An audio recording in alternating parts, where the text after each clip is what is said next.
اس video میں ہم بیان کریں گے کہ لوگ آپ صلی اللہ علیہ وسلم کو کس وجہ سے امین کہتے تھے، اور یہ حضور صلی اللہ علیہ وسلم کے اخلاق کے بارے میں ایک واقعہ ذکر کریں گے کہ حضور صلی اللہ علیہ وسلم کتنے اعلیٰ اخلاق کے مالک تھے۔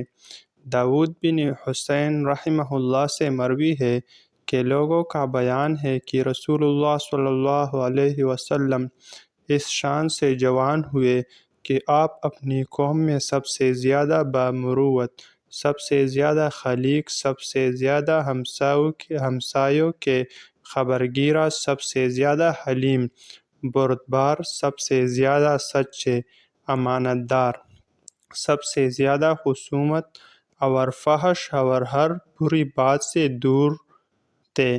اس وجہ سے آپ صلی اللہ علیہ وسلم کی قوم نے آپ صلی اللہ علیہ وسلم کا نام امین رکھا۔ عبداللہ بن ابی الحمصہ رضی اللہ عنہ سے مروی ہے کہ میں نے بعثت سے پہلے ایک بار نبی کریم صلی اللہ علیہ وسلم سے ایک معاملہ کیا۔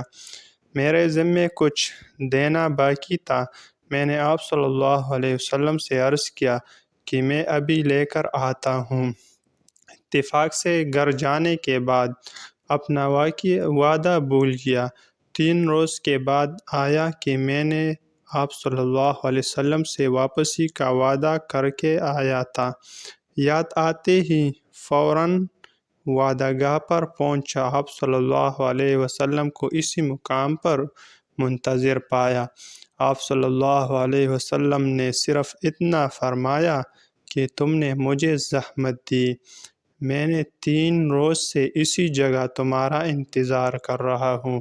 عبداللہ بن صائب رضی اللہ عنہ فرماتے ہیں کہ زمانہ جاہلیت میں رسول اللہ صلی اللہ علیہ وسلم کا شریک تجارت تھا۔ جب مدینہ منورہ حاضر ہوا تو آپ صلی اللہ علیہ وسلم نے فرمایا کہ مجھ کو پہچانتے بھی ہو؟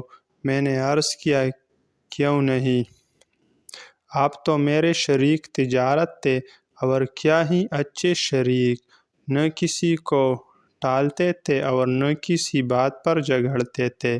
قیس بن صائب مخزومی رضی اللہ عنہ فرماتے ہیں کہ زمانہ جاہلیت میں رسول اللہ صلی اللہ علیہ وسلم میرے شریک تجارت تھے۔ آپ صلی اللہ علیہ وسلم بہترین شریک تھے، نہ جھگڑتے تھے اور نہ کسی کا مناقشہ کرتے تھے۔ سبحان اللہ، قربان جاؤں آپ صلی اللہ علیہ وسلم کے اخلاق اور عظیم ہستی پر۔